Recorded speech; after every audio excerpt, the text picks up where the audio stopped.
Hello, hi, good evening. I hope you're all doing well. My name is Tarini Chandrasekhar, and I'm going to be taking the session on reading and digesting stories for learning. Today's webinar is for all the people, for students, teachers, parents, and I'm going to start this session with a little story. So, I'll wait for 2 more minutes for more people to join, just so that people don't miss out on the story that I'm going to tell in the beginning. And yeah, so I hope you're all doing well. These are very trying and testing times that we are in, and I hope you're all keeping safe, taking precautions for social distancing, and staying at home and going out only if and when necessary. India is experiencing the most number of cases up until now. Okay, I think we have enough people. I can go on and begin my session. So, before diving into any heavy-handed lecturing or uh, any lessons, I'm going to tell you a little story about myself. I was a 4-year-old child when um, I had a little operation to correct my clubbed foot. You see, I was born with both of my feet in the opposite direction as they are supposed to be. Okay, so the feet I used to be like this, but then my feet were like this. They were clubbed feet because I did not have enough space inside my mother's tummy, I guess. So I was born with clubbed foot, and at the age of 4 years, I underwent a certain surgery which was supposed to correct my foot, and it did. But because I underwent surgery at such a young age, I was unable to walk for a very long time. And for a 4-year-old kid, imagine not being able to walk. It's the primary years of you walking, running, exploring the world around you, putting your hands into spaces, really learning and navigating being human. In those days, I was bedridden, and in one of those very sad, lonely, hopeless days of being bedridden as a 4-year-old, I asked my grandfather, who was a very good storyteller himself. I used to call him Tatu. Tatu, will I ever be able to walk? And in that moment, he could have been honest, very factual, like we all want to deal with facts, and said that no, I mean, like, for a year or so you'll be like in corrective shoes, you won't be able to walk, kids would make fun of you. He could have said all those things, but then instead he said this: no, beta, you will walk, you will run, you will dance, you just see. Okay. And that was the day, and today is the day. I am a Bharatanatyam dancer. I tell stories. I definitely ran. I most certainly can walk. And so that is my point. Sometimes reality isn't enough, and in those times isn't enough, or it's very heartbreaking, like these times. And in these times, we need stories. We need hope.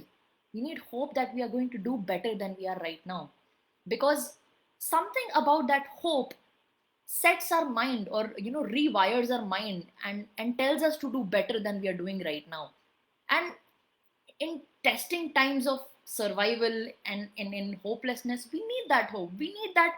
If you call it lie, I don't care if you call it a lie, we need that little bit of hope or a lie that we will do better than we are doing right now. So yeah, that was the day, and today is the day. So that taught me the value of stories, and the vision, value, positivity they impart to the people around us.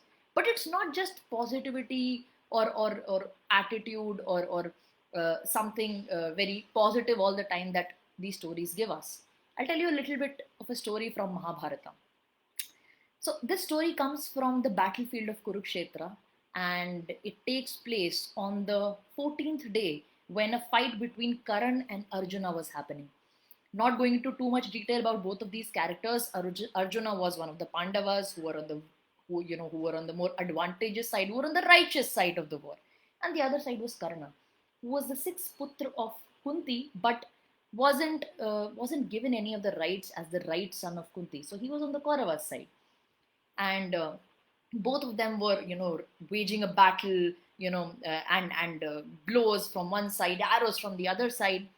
And something curious was happening during this war, during this blow of arrows between Karna and Arjuna. As you know, Krishna was the Sarathi, he was the charioteer of Arjun. And every time Arjun would cast an arrow towards Karna, and Karna's Rath would go like 10 paces away, 100 paces away. Krishna wouldn't say anything. Krishna wouldn't encourage Arjun or praise Arjun. But as soon as Karna blew an arrow and Arjuna's Rath went just 10 paces away, he would just start clapping and praise Karna. The wow, Karna, that is such a great deal.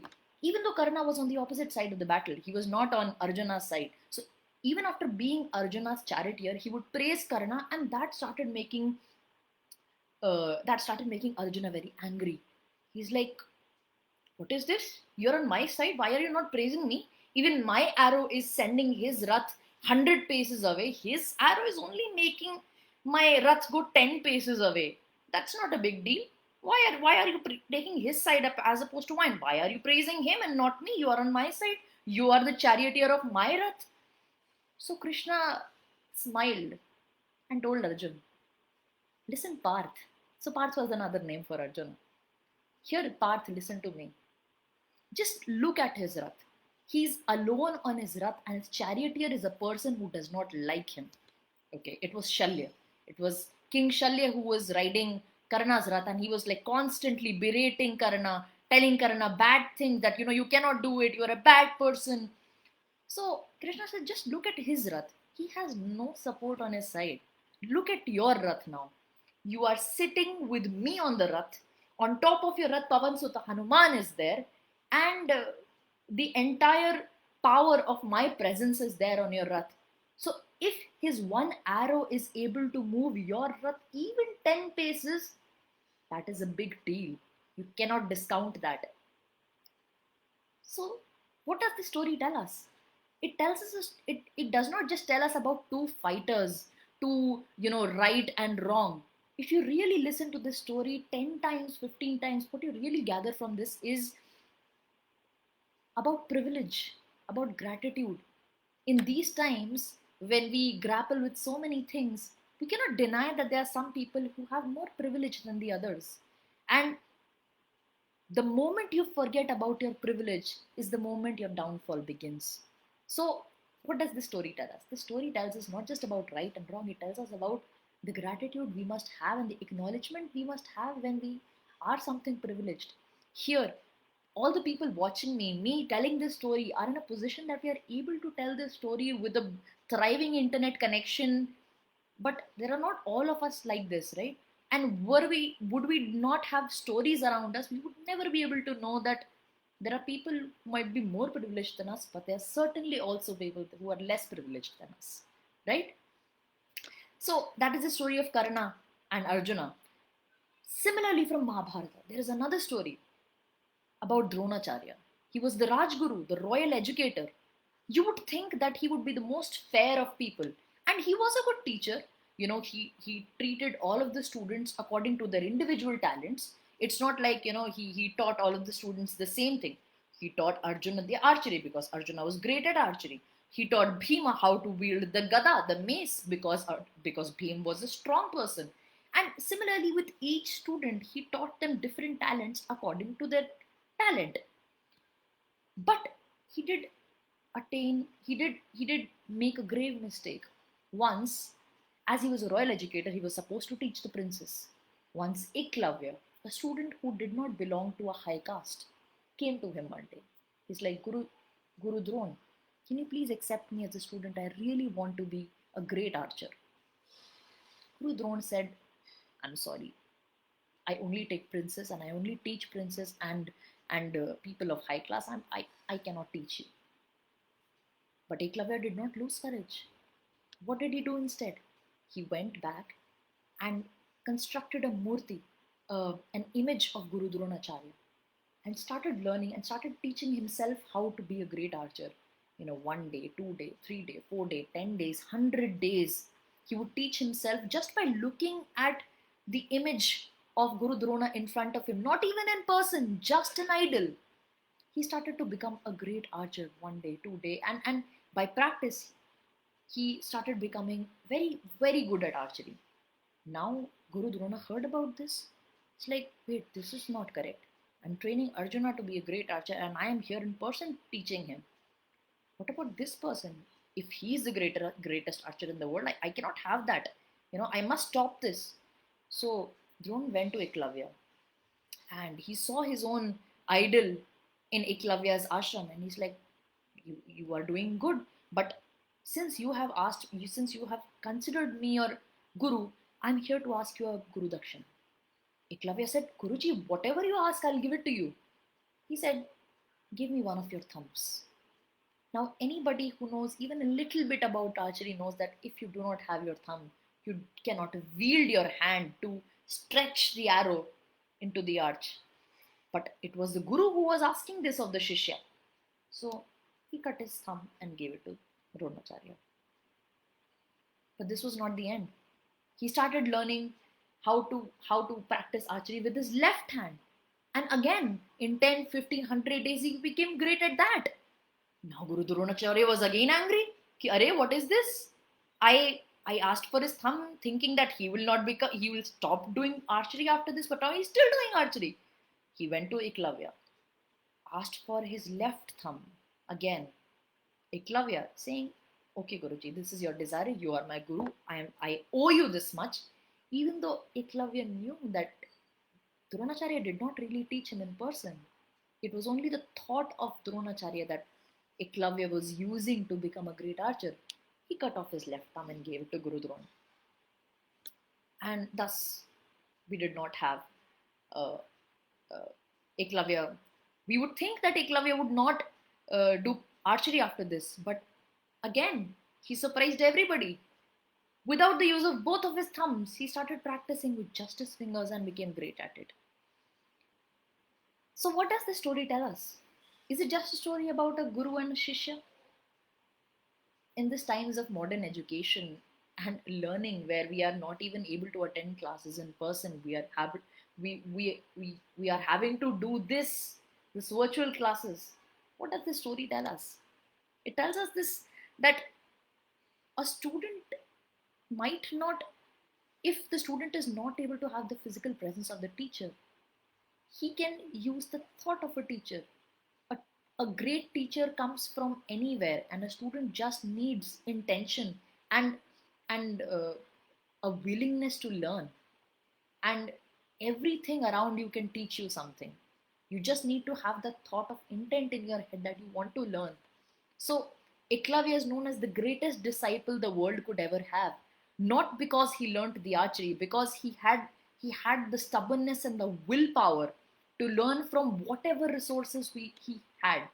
And that's a great thing to learn. you know all of us don't have the resources to learn, to access the internet, have all the answers that we have. What do we need in those times? We need an intent that whatever is thrown to us, whatever we get, we learn from that. And that is the attitude we must have in these times as well. Not fretting about the fact, oh no, I'm not able to have fun in an online class. There are so many resources at your disposal. You just need the intent to learn, right? So that was the story of Dronacharya and Eklavya. So you see what these stories do to us. I mean, I often hear from people who don't read books, who don't listen to stories, or people who operate in the factual, more logical part of the world. And mind you, I'm a very logical person, but I often encounter people who ask me, what does fiction do for us? I mean, it's just lies, it's not reality. What advantage does it have? Why should we read books? Why do we need to know stories? And it's a waste of time. I've heard all of these arguments, and I disagree. I strongly disagree. I feel we need stories, because sometimes reality isn't enough. Sometimes reality isn't satisfying. Humans have been around for 300,000 years. Think about that. Sapiens, us Homo sapiens, have been around for 300,000 years. We started with none of this what is around us. We started with no fire, no technology, no industrial revolution, no agriculture. If humans did not have a story in their mind that they wanted to be true, they would not make all of this progress that they have. It is because somebody imagined in their head, Just imagine there is one person at the beginning of time, one Adam, one Eve, who imagined ki, what if we have fire? What if our food is cooked? What if we don't have to eat this raw food? What if we have something to keep our table on? So that is what stories are about. It's not just about fiction or telling something that is not true. It is imagining something that is not there in order to advance yourself to a stage which is better than right now. And who doesn't need that? you know when humans came into existence, there was no agriculture, there were no machines, there were no cars. Humans are only uh, promoted to make things because they imagine it to be true. And when we imagine something to be true, our hearts are filled with a passion to make it into a reality. And we need that we have always needed that. So please, please don't think that stories are useless. Stories are fiction is not interesting, because it is useful. The passion that drives us by hearing those stories is something that we have always needed and we will always need. I'm sorry, I'm just seeing the comments right now. How do I see the comments? Okay. Uh,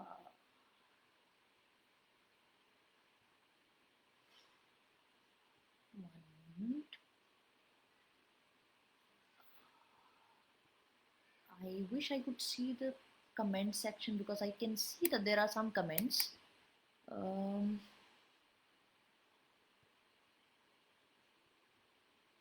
hmm.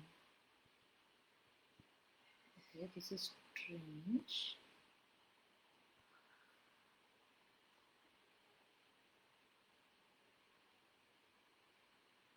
Hmm.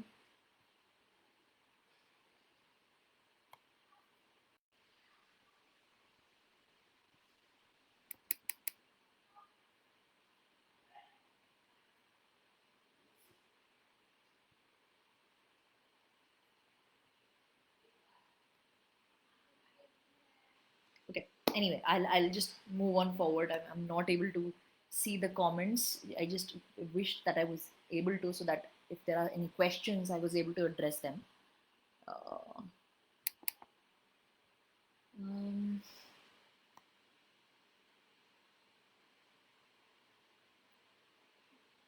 okay, I can see that their comments are increasing, but I'm not able to see them at all. Um,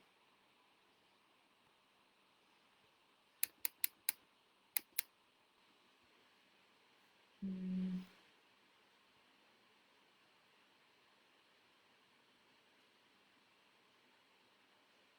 okay.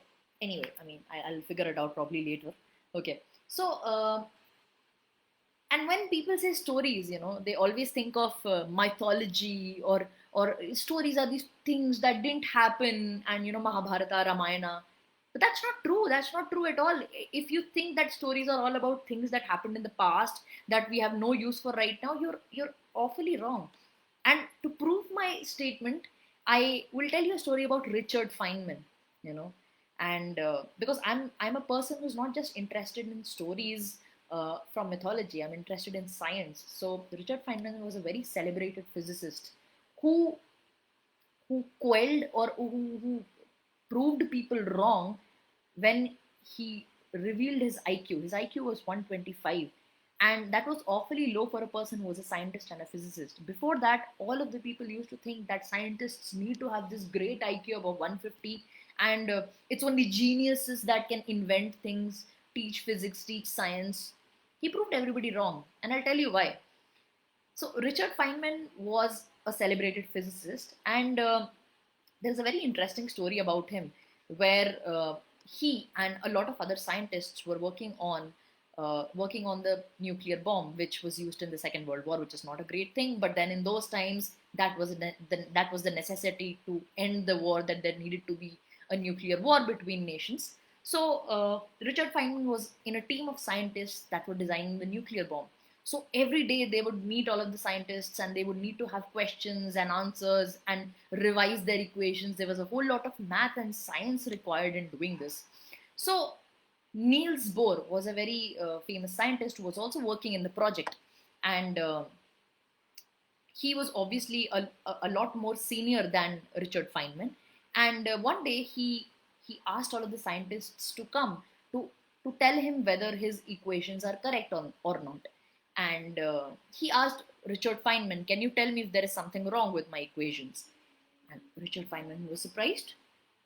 And the reason why he was surprised was because Richard Feynman was very junior. There was no reason why Niels Bohr, a very senior scientist, should ask Richard Feynman. But Niels Bohr then said that Richard Feynman was the only person who could question something complex without actually knowing anything about it. So Richard Feynman had this technique that if you know something and you're not able, if you know something, the only way to test it is if you can tell what you're doing or what you're learning to a child. For example, we learn all these complex things like photosynthesis and everything. And the only way to know, to really know whether you know something about what you're learning, is tell it to a child and see if the child really gets what you're saying. Because if you cannot explain what you're doing to a 5-year-old kid, there might be something that you don't understand about the concept. So he devised this technique, which is now very famous in all of the teaching circles, called the Feynman technique. Because his name was Richard Feynman, so he devised this Feynman technique. And you'll know in a second why I am telling you about Feynman technique. Because he said that when you want to really grasp or master a subject, there is there are a couple of steps that you follow, and those are known as Feynman technique. That first of all, you identify the subject. Identify the subject means grasp all of the notes that you can about the subject and put it into one place. Okay, that is your first thing. Second thing, speak plainly. Do not use jargon. Do not use complex words to to make it seem like you know the subject. Because if anything can be taught simply, it should be taught simply. There is no, I mean, people who hide behind big words sometimes do not know what the concept is, okay? And that is why you should speak plainly. Third is brevity. Be brief. Do not launch into long explanations about something. Again, it will make it seem like you do not really understand your subject, okay? So, first is identify the subject, collect notes about it, use simple language, be brief. Fourth is identify your knowledge gaps. And the only way to do this is by telling people what you know, telling different kinds of people what you know again and again and again, and having them ask you questions. Some people don't think that people asking questions is a good thing, because they think, okay, they get flustered. Oh my God, they're asking me questions. What is this? They don't think I know this. But the only way to increase your understanding of something is to identify what your knowledge gaps are. Where what are those places that you still don't know about that concept? So again, identify the subject, speak plainly, be brief, identify what you do not know. Okay. And then fourth, and the most important, something that from kids to middle schoolers to high schoolers to adults to professionals, everybody uses it in their life. Organize, simplify, tell a story.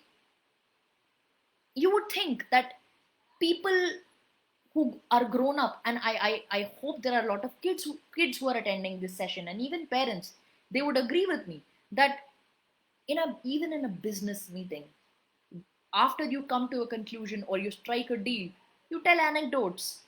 Even when you're pitching your concept or pitching your idea in a sales meeting, you have a story. You have a story to prove to the person who's investing in your idea that what is your story, why do you want to do this, what is your great idea. And that is why, for whatever you're doing, to drive your intention to conclusion, you need a story. I'm not sure who said this, but this is fairly true, that in order to in order to have foresight, you need to have hindsight. Hindsight is something that happened before. Foresight is knowing something that is going to happen in the future, right? So if you do not know what has happened up until now, how will you know what you want to happen in the future? To shape what you want to take place in the future, you must know what has happened up until now. And that is all what stories are. They tell us what has happened before now. They take us to imaginary worlds. And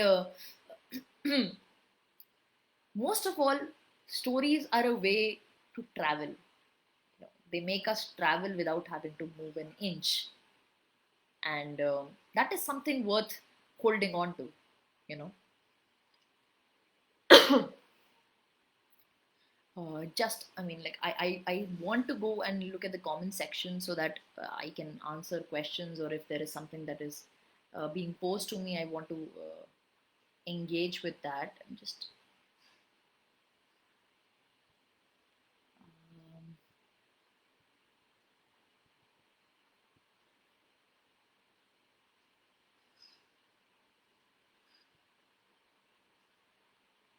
hmm.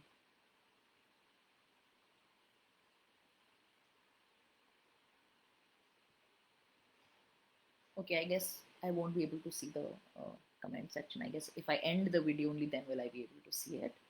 Um,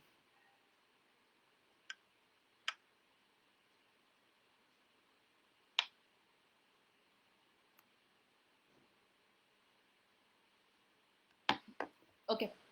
So yeah, as I was saying, that I get a lot of people who tell me that stories are useless, they're not important. And again, I totally disagree, because they give us the insight that we need to shape the future in a better way. See, uh, if we did not know that wars cause damage, how would we then design a society that does not uh, fight with each other? If we did not know that machines or coals caused pollution, how would we then design fuels that do not cause pollution, right? So, knowledge of something that has not happened to you is very important in order to design a society that's fair and that's just. And that's what the Richard. That's why I'm a huge fan of the Richard Feynman technique, because it says you want to tell a story. You want to tell a story. You want to have a story inside your head whenever you're going to something, whenever you're going to do something. Whether it's creating a new story, creating a new product, or even if you're uh, even if you're just uh, uh, even if you're doing nothing, even if you're idle, stories help you make the world around you a more interesting place. And I can tell you, as a student, there were so I mean, I hope there are students listening to this. There were so many times when uh, the world was not kind the way I expected it to be. There were friends who would betray, and it happens to students all the time. There are best friends who drift apart. You don't do better on a test that as you expected to. You studied hard, but then you did not get the results you were supposed to. In those moments, stories, books, they are your last refuge. They are your best friends, because sometimes people don't tell you something that you need to hear. you know you might want to hear that there is still hope. If you work harder, if you work smarter, you'll do better. But sometimes people don't uh, you might not get people who tell you that you need to hear this. In those moments of loneliness, I feel that books help us. Books give us this insight.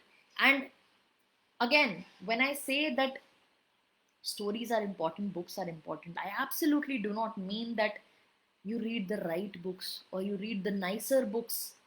Any book is good book, because it tells you, because the next book will give you the insight whether the last book was good or not. So don't get hung up on the fact that you need to read good books.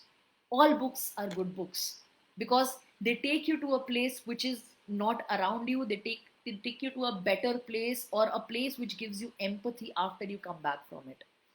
Every time you read a book and you come back to your reality, you realize that you are a changed person, a kinder person.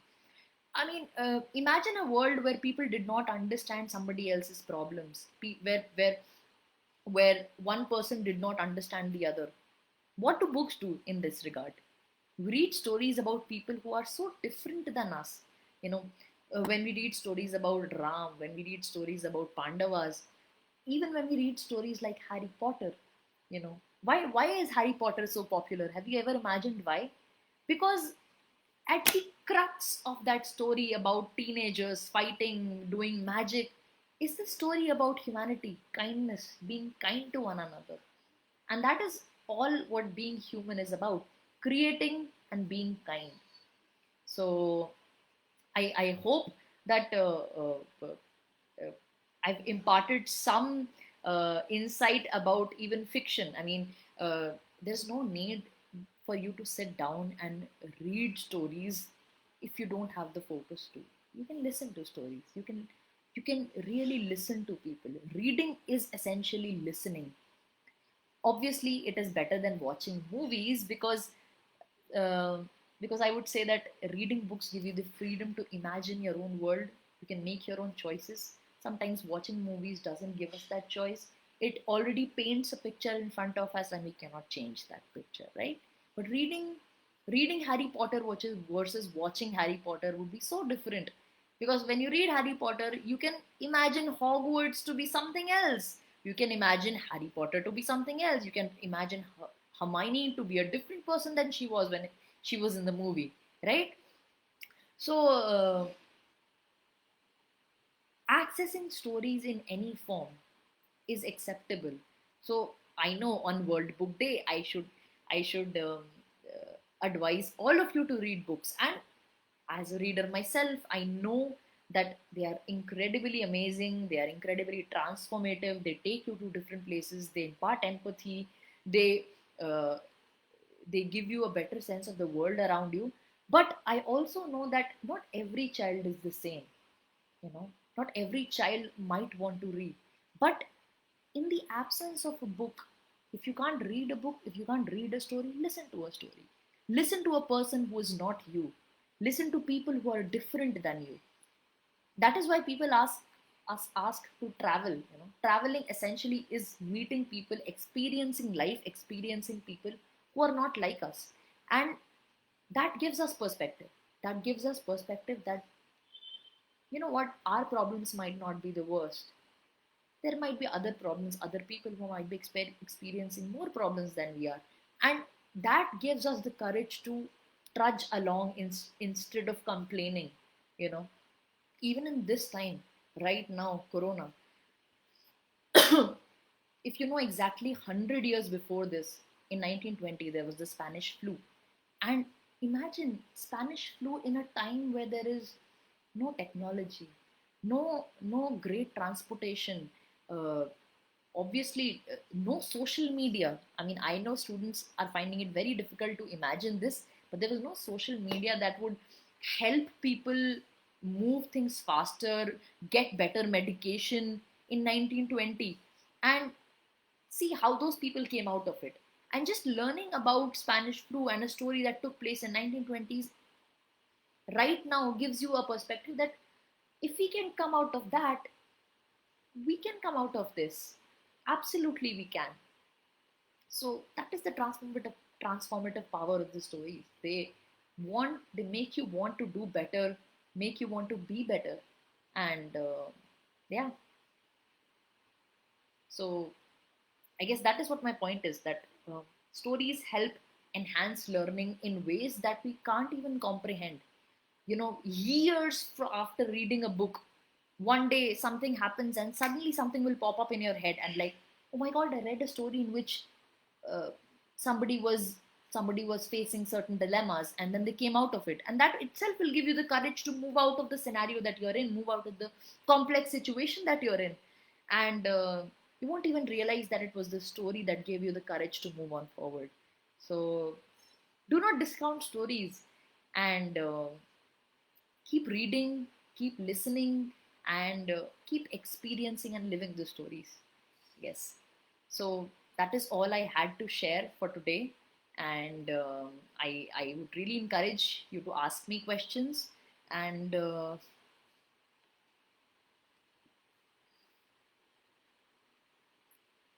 let me just check how I watch the comment section.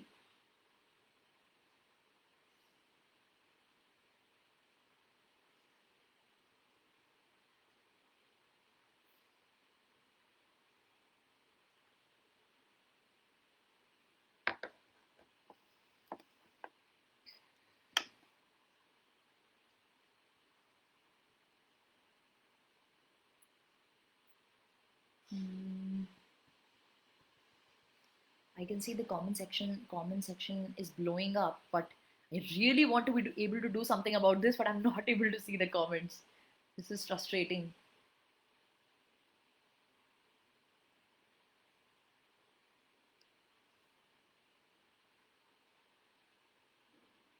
Just I just give me 1 minute so that I'm able to figure this out.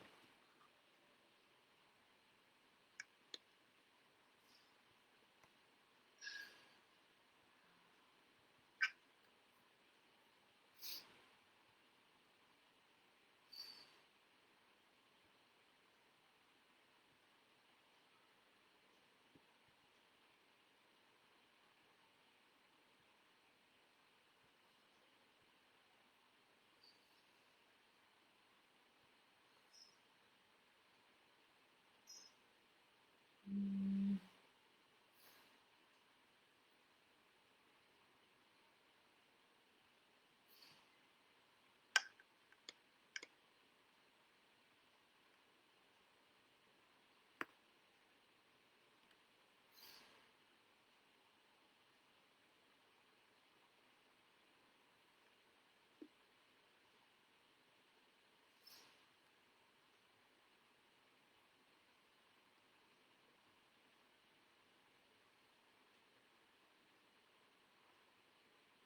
just give me one moment. I'm just logging in from another device so that I'm able to see the comments.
Okay.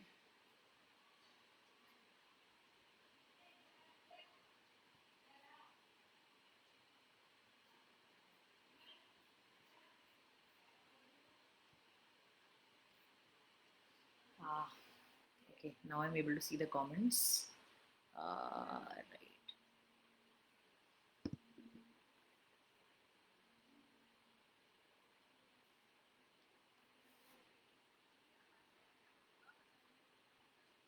It's not visible, ma'am. That's the thing. Okay, okay. Okay, I think I'm so sorry I'm not able to see the comment section. It's supposed to have be there downstairs, it's supposed to be here, but not able to somehow access it. Anyway, thank you so much. You have been such a patient audience, being with me throughout, and taking time from your busy schedule to be here, listen to the anecdotes that I told. I hope I made some impact with the anecdotes and the insights that I made about stories. And I hope you'll keep reading, keep listening, or keep living the stories that are around you. And please reach out to me in case of any questions, any comments, or feedback. I'll always appreciate it. Thank you so much. Have a good day. Take care. Be safe.